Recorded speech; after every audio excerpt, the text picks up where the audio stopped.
Hey there, all you cool cats and kittens. This is Richmond coming to you with another Global Studies lesson. Today we're going to be shifting gears a little bit. We're going to be pushing away from the Renaissance and pushing into this new period that we call the Protestant Reformation. Now, technically, these two things are going on at the same time, but they are going to be very different, or at least kind of different. They're related as well. We'll explain. We'll get there. We'll get there. But again, I hope everyone is doing well. If ever you have any questions, please feel free to reach out to me either via phone or email. You can find that information on Teams. And remember, I also always have my office hours on Tuesday and Thursday afternoons from about 1 till 3. So again, today we're going to be looking at the Protestant Reformation. So first we'll talk about, what was this thing that we call the Protestant Reformation and why did it occur? Why did it happen when it did? What were some of the issues that were going on there? And then secondly, what were the goals of what we call the Catholic Counter-Reformation? And was this ultimately successful? So again, we're going to be looking at this thing called the Protestant Reformation. But it's really well tied into what's going on with the Renaissance. Because remember, during the Renaissance, religion is becoming less and less important. Again, it's not that people are abandoning it. It's not like everybody's all of a sudden becoming an atheist. That's not it at all. But people are really warming up to this idea of humanism, and humanism says, no, let's look at, examples of humans throughout history. Let's look at ourselves and less on this idea of God. And remember, art also begins to focus on more secular ideas. So again, we see the Greek and the Roman stuff. We see more, ordinary people. But again, religion is still important. The Catholic Church in particular is going to be really, really powerful in Western Europe, just not as much as it had been in the Middle Ages. However, it's still coming off of this period of the Middle Ages where, it did have all this tremendous power, and this is going to create some problems. So when we're talking about the Catholic Church, remember in the medieval period, in the Middle Ages, in Renaissance Europe, almost everybody in Western Europe was Catholic. Yes, you have some Jews. Yes, you have a couple Muslims, a few Orthodox Christians, but for the most part, people in Western Europe were Catholic. And remember, when we talk about Western Europe, we're talking about places like England, like France, like Spain, like Italy, like Germany. That whole region of Europe is going to be almost 100% Catholic. So the Catholic Church, therefore, is going to be really, really powerful. Especially because one of the things that the church is arguing is that it's the only way to get to heaven. If you want to get to heaven, you have to go through the Pope. You have to do all these things that the Catholic Church offers, what are called the sacraments. You have to do all this stuff if you want to someday go to heaven. The problem is by the time we get into the 1400s, even into the 1300s a little bit, but by the time we get into the 1400s, a lot of people began to think that the church was starting to abuse its power. So yes, it has all this tremendous power, but at the same time, it's not using those powers for good necessarily. And there's a few issues that people really begin to so abuses of the church. So what are some of the things that the church is doing during this time? Well, one is that a lot of people are very concerned that the church was way more interested in making money than it was in actually saving souls, which was kind of the whole point. It was very common during this time for the church to sell these things called indulgences. And an indulgence was quite literally a piece of paper that supposedly forgave you of your sins once you purchased it. Now, you could purchase an indulgence for yourself. You could purchase it for a relative, even somebody who had already died. Catholics at this point start believing in this idea of purgatory, which wasn't as good as heaven. It's not as bad as hell. It's kind of this in between for people who aren't good enough to go to heaven and aren't bad enough to go to hell. And indulgences could kind of like act as your get out of jail free cards. They kind of pulled you out of this thing called purgatory and sent you to heaven faster. But it was, as some would argue, I mean, some people thought it was pretty legit, but a lot of people began to say, oh, this is just a giant money-making scheme. And it certainly worked out quite well for the church. So the guy who's right here in the photo, his name is Johann Tetzel. Johann Tetzel was like a famous indulgence salesman. Like he would go into little towns and he would put on this show just to freak everybody out about how scary hell was. And then he'd be like, oh, and by the way, and then he would sell you these indulgences. And the Catholic Church made tons of money off of people like Johann Tetzel and other indulgence salesmen. In fact, the Vatican which is that big beautiful church, the big gorgeous white dome that was on the last slide. That was pretty much financed. Its construction was financed mostly by these indulgences in the 1500s. So a lot of people just saw this stuff like indulgences as just like a giant money-making scheme. Like if the Pope can actually get people out of purgatory, why doesn't he just do that because he's a good person? Was the thought of a lot of the critics of the Catholic Church. The other problem that we begin to see a lot of during this time is that the church was really way too involved in a lot of very secular issues. Very often the church kind of stuck its hand into politics in particular. So it would try and control these kings and queens and get them to do whatever it was that the Pope wanted them to do, when, really it's supposed to be church and state, and, you separate the two, and governments aren't the church and vice versa.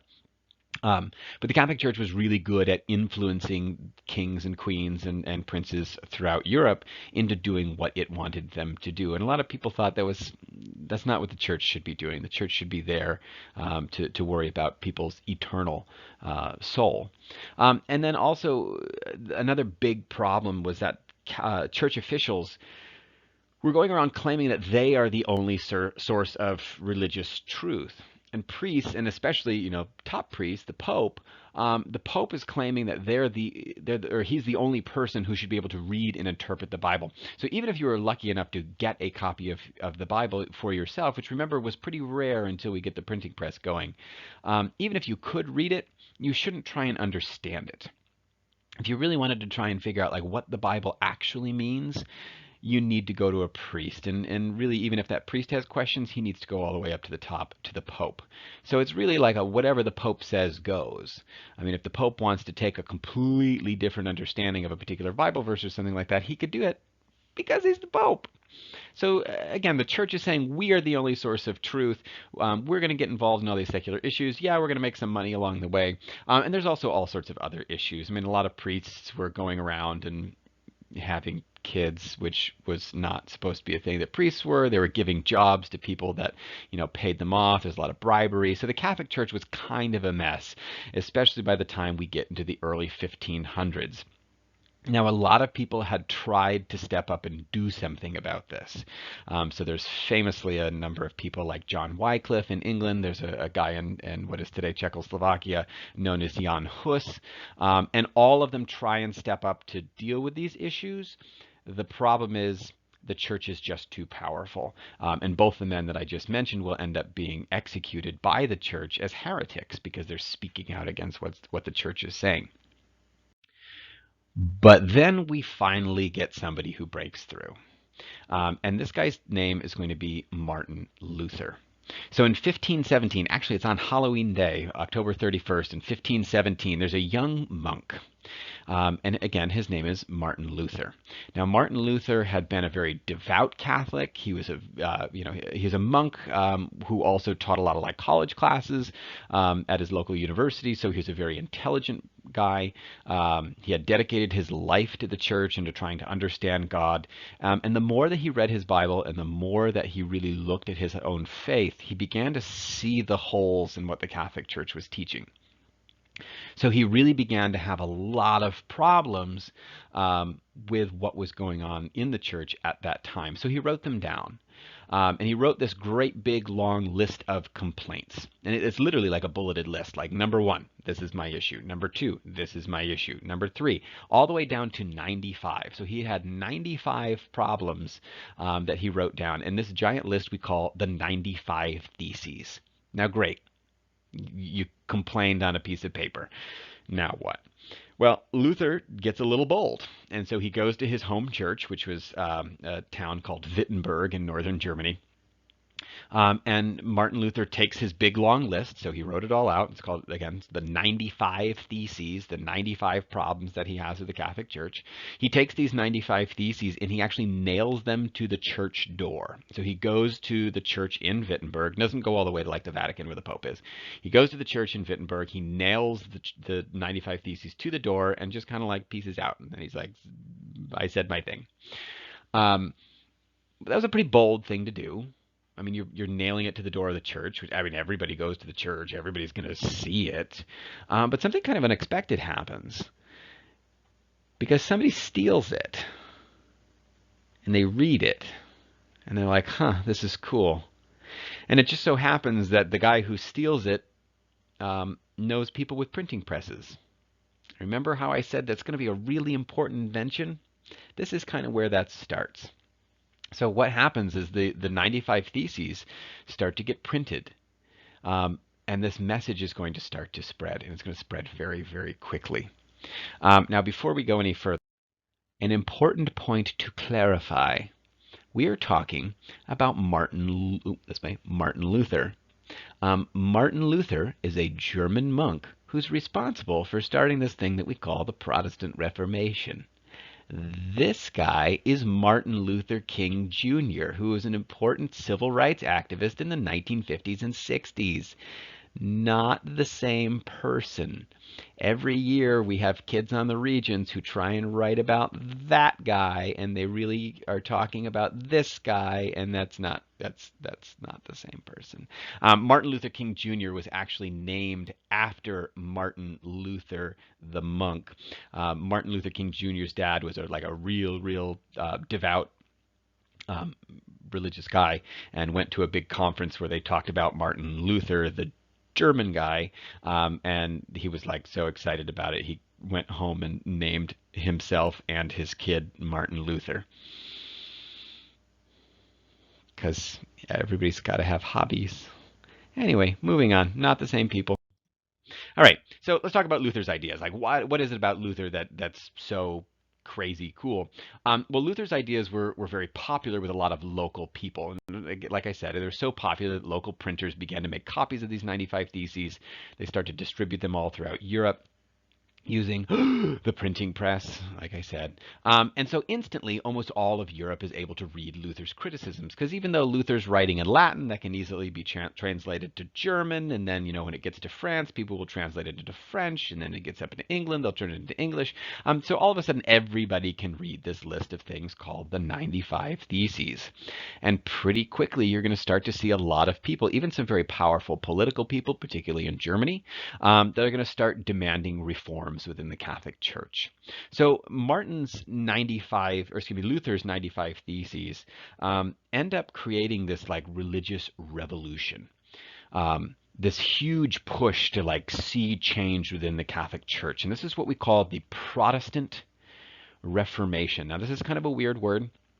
Protestant, in this sense, just to protest. I mean, that's the root word there, to protest, and they're protesting against the things that the Catholic Church are talking about. And by reformation, where the root word there is to reform, to make better, to change, to update. So we're issuing these protests. We're talking about these problems in the Catholic Church. And then again, Luther and his followers are going to try and take the next step and make things a little bit better. Now, will this be easy? Oh, God, no. No, this is going to be really hard because, again, remember, the Catholic Church is ridiculous. So let's talk about some of these beliefs that Luther is going to try and push. So Luther's Reformation was started as a way to fix the church. Luther didn't want to hurt the church. Remember, Luther himself was actually a very devout Catholic, at least at the beginning, before the Pope started to badmouth him. So he just wanted to fix the church, but ultimately what it's going to do is it's going to end up like tearing the church apart. So remember when we talked about the Byzantines, we talked about the Great Schism, which pulls the Catholics away from the Orthodox. Well, now we're going to have another split where we're going to pull these religious folks apart again, where now Christianity is going to be split again between Catholics and a new group that we're going to call Protestants. So typically in the modern day, if we're talking about somebody who's a Christian, you kind of have three options. Either you're Orthodox, you're Catholic, or you're this other group that's called Protestant. And if you've never heard that term Protestant before, it's because we usually talk about, there's a million different types of Protestantism. There's Anglicans and Episcopalians and Presbyterians and Methodists, evangelicals, Pentecostals, like all these different other groups, but they're all part of this thing that we call Protestant Christianity.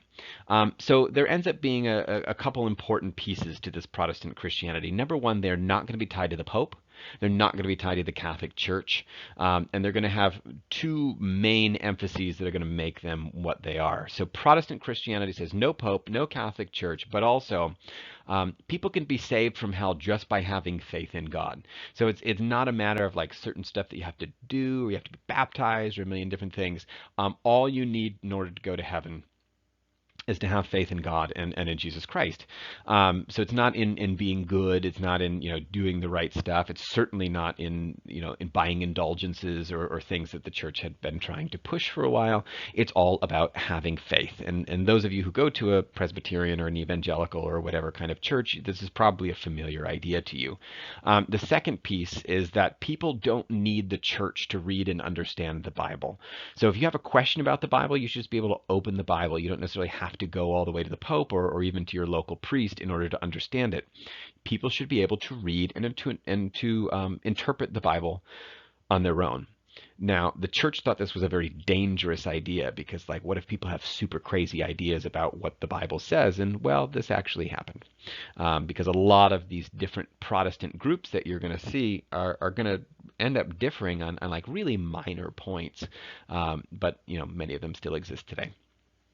Now, just as an important point here, people who follow Luther's break from the church, so people who will also break from the Catholic Church and follow these different ideas, we typically call them, again, Protestants. So if you consider yourself a Christian, but you're not an Orthodox Christian, you're not a Catholic Christian, you're probably a Protestant. So yeah, there you go. Fun fact. Moving on. Let's just start to wrap this up. So how does Luther affect the church? So 1517, Luther posts his 95 Theses. Almost instantly, Europe begins to change.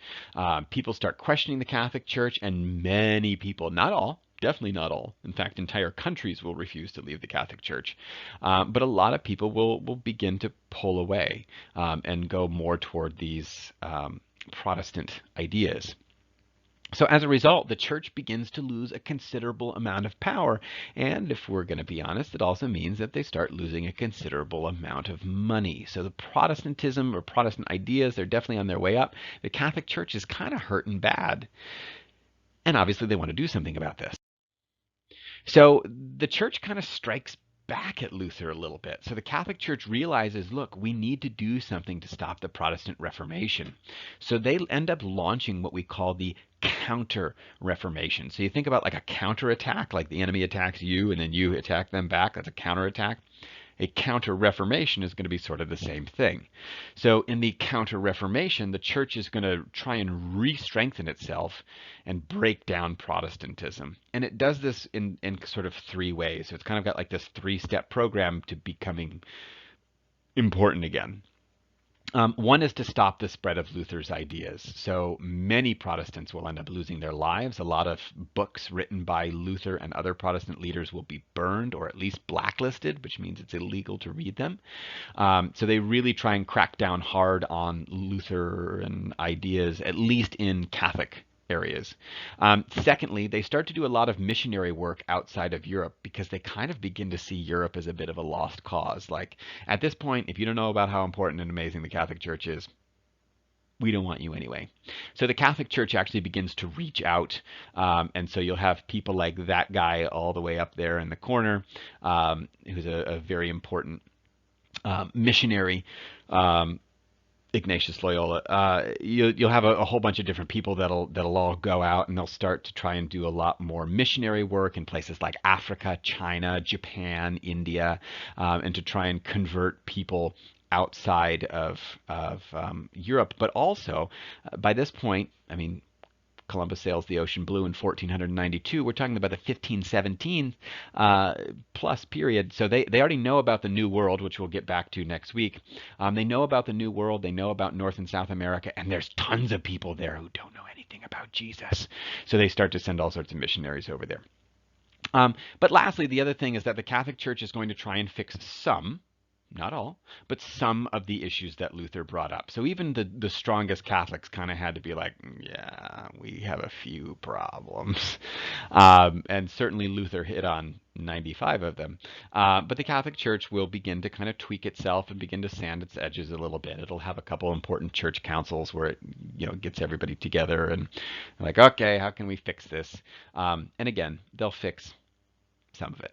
Not all. I mean, technically, you can still buy an indulgence today. It's just not as important as it once was. So let's just wrap this up. Effects of the Reformation. How successful was the Catholic Church in actually trying to stop Luther's ideas? How successful was Luther in trying to fix the Catholic Church? Well, I mean, this Catholic counter-Reformation thing, it ends up being somewhat successful, especially in the New World. In fact, if you go into places like Latin America, so anything from Mexico on south today, almost all of Latin America is Catholic. And it's because the Catholic Church did such a great job of pushing missionaries into that region during that time. We can talk about whether or not that was a good thing for the natives in a few days. But so these missionaries were converting Native American populations. They're converting people that like the Aztec and the Inca and the Maya down in South America, or at least what's left of them after the Spanish come through. But in Europe, I mean, the Catholic Church had really lost a lot of strength. And so Luther challenging the Catholic Church is really going to break the church's hold on Europe. So the church will never again be as powerful, the Catholic Church, I should say, should never again be as powerful as it once was in the European continent. So for the first time, Western Europe really didn't just have one religion anymore, at least not since like the Romans. So this monopoly that the church had on how people thought has just been shaken. So we start to see all these little offshoots and also all these little variations of, I'm going to believe this, but I'm going to believe this too. It's just kind of different from you. So people begin to have a lot more choice in what they can actually think about their sense of spirituality and faith. However, there's also going to be a whole lot more conflict. Because if you have a bunch of different groups who are all believing different things, well, this is probably not going to be good. And so you're going to have a lot of different Christian groups that are going to be fighting, not just Catholic versus Protestant, but like different variations of Protestant and things like that. All of them fighting for, who has the true form of Christianity. And this will cause a lot of problems that we'll be talking about in our next lesson. So again, if you have any questions, feel free to reach out, email, phone, office hours. They're all good. If you guys want to just jump right into your questions for tomorrow, that's not a bad idea. Most of you have been doing a great job of answering those. But if at any point you have questions, please just let me know. Hey, have a good one, and we'll talk to you guys soon.